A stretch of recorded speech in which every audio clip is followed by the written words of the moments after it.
G'day guys, and welcome back to the channel. Today we're going to be talking about emotional responsibility and why it's so important as a man and how it relates to the nice guy.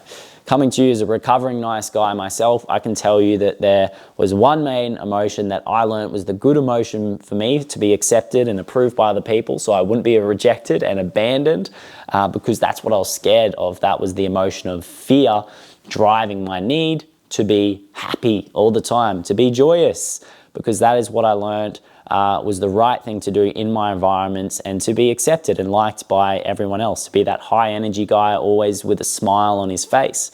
Now, some of the emotions that the nice guys tend to push down can be things like sadness or anger or fear.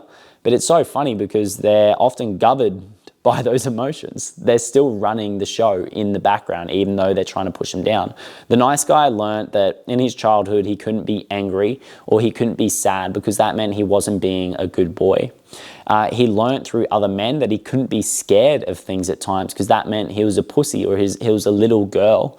So society, his family and his mates, any men that he saw as the ideal masculine or what his idea of masculine was, told him that fear wasn't acceptable. Now, it's quite possibly that his mother told him that he shouldn't be angry at times because they can see that as a very wild and unstable trait for them to handle. And then when it comes to sadness, if you had a father figure or other males in your life, again, with being scared, being sad just means you're acting like a girl, you're being a little pussy. Now, society, and this is called like hegemonic masculinity, the societal pressure to what a man is or to perform as this idea of the masculine man has told us that we shouldn't have those emotions, fear and sadness. However, with anger, that seems to be something that's more accepted. Like if you look at guys who are highly respected, a lot of the time they're using anger to maybe move up the chain in business, or maybe they're using it in their training and they've got a really fit body. Or it's someone who's a highly respected fighter. And it's quite funny when you look at that because we respect what that person has done and what they have achieved, and maybe in those situations they've used anger, so they've actually taken responsibility, I guess, for that emotion and used it sometimes in a positive way. If it's explosive, then it's different, then it's irresponsible, but we can use it in a healthy way. The funny thing is with that though, when we look at it, sometimes when we look at respect, I respect that guy if, let's say he is physically capable as a fighter. Is it not fear that is governing that respect for them sometimes too? Just like a lion in the wild who's seen the other lion take on 10 other lions in his time, or he just knows he's bigger, he's meaner, he's a better fighter and he's going to rip him apart. Is it respect, or is he just scared of him? I'll let you guys think about that one a little bit more. So, emotional responsibility, why it's so important? Because if we either suppress emotions, they wind up leaking out. And if we don't control them as well, or we don't know how to channel them, we can explode with them. And likely for a lot of nice guys, what happens is when they suppress an emotion like anger, that starts to leak out as passive aggression. And this is something that will ruin relationships.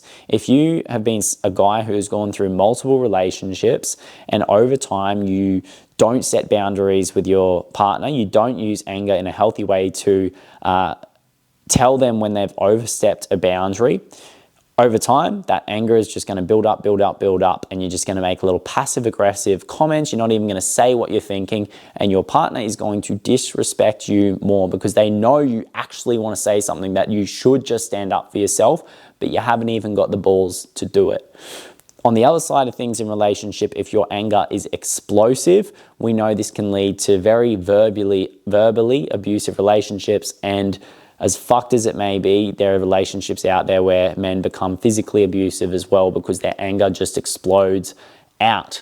Now, there is nothing that should justify that sort of behavior.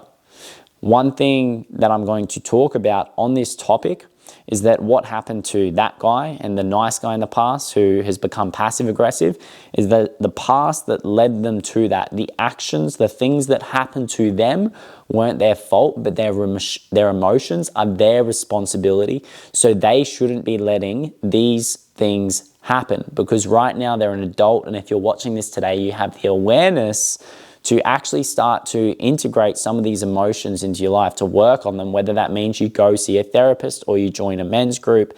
If you are someone who suppresses a little bit more, you sit down and you take time to write it out and notice what these behaviors are, furthermore developing the awareness, but then you're going to have to integrate that into your current relationship or into your friendships with family members, whatever it may be, wherever you notice these patterns coming out. Now, a couple of other things here. When we look at sadness, a mentor had said this to me, is that sadness is something that hasn't happened yet and grief is something that has happened. When we look at that emotion of grief, think about how this affects relationships for you.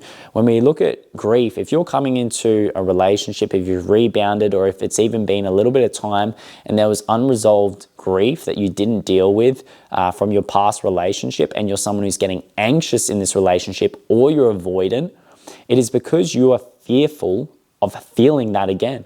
Grief is such a heavy emotion. I've dealt with it a couple of times in the past 2 years, one from relationship and one from actual loss of a loved one. And it is such a heavy emotion and feeling. And it's so interesting because for me, it's so heavy to feel, like it almost feels draining, but at the same time, sometimes I'm grateful just to feel it. And I think one of the best things that we can remember with grief is that there is a thin veil between grief and love, because there is no place for love to land when there is grief there. But for us to have love in our life, in a relationship, we must be accepting of the fact that at some point there will be grief, because at some point we will all die, and everyone we know will die. At some point, a relationship will end, a friendship or an intimate relationship. And even to the point of someone passing, that relationship at that point ceases to exist. But who wants to deal with this stuff, right? Like, if we even look at the emotion of fear, fear is such an uncomfortable feeling. I'll tell you a quick story. About over a month ago, I went for a hike with 2 friends, and it was a steep hike and we're walking around, and my friend's a very seasoned climber, and we went down to look at this little body of water. It didn't wind up being there, but we had to climb down about 6 meters of rock to get there, and then we had to climb up 6 or 7 meters to get out. I'm petrified of climbing, of scaling rocks, and I'd like to say it's not a fear of heights, it's a fear of falling the fuck down and hurting myself or dying. That feeling I had not felt in so long, but again, I felt so alive in those moments, but I can't say I want to wake up feeling that every morning. And I feel like anxiety is like this lingering fear. And if we bring it back to the nice guy, it's that lingering fear that you won't be accepted in a social situation. If we talk about social anxiety, right? We're worried about how people are judging us, how we're being perceived. So we start to have that fawn response, and we're trying to meet everyone's expectations, and we're not expressing ourselves authentically because we're so worried about, again, being disapproved, not being accepted, being rejected from the tribe, and therefore being on our own. And when we look at that last video, that is one of the biggest fears. The core fear of the nice guy is abandonment, right? Because that's what he dealt with at some point in his life growing up, and that is his major fear that drives a lot of the emotions that he chooses to and doesn't choose to feel. So when we look at emotional responsibility, we don't want to suppress or repress emotion. And it doesn't mean you're wrong for doing it, because it's going to be you dealing with the situation, just like it was when you were 14, 15 years old and you were told that you couldn't be angry or you couldn't be sad, or you just learned that what is the point of doing this anymore? It doesn't actually resolve the situation whatsoever. It is your responsibility not to suppress them and to repress them, but to start to engage with them. Just like it is your responsibility not to let them explode.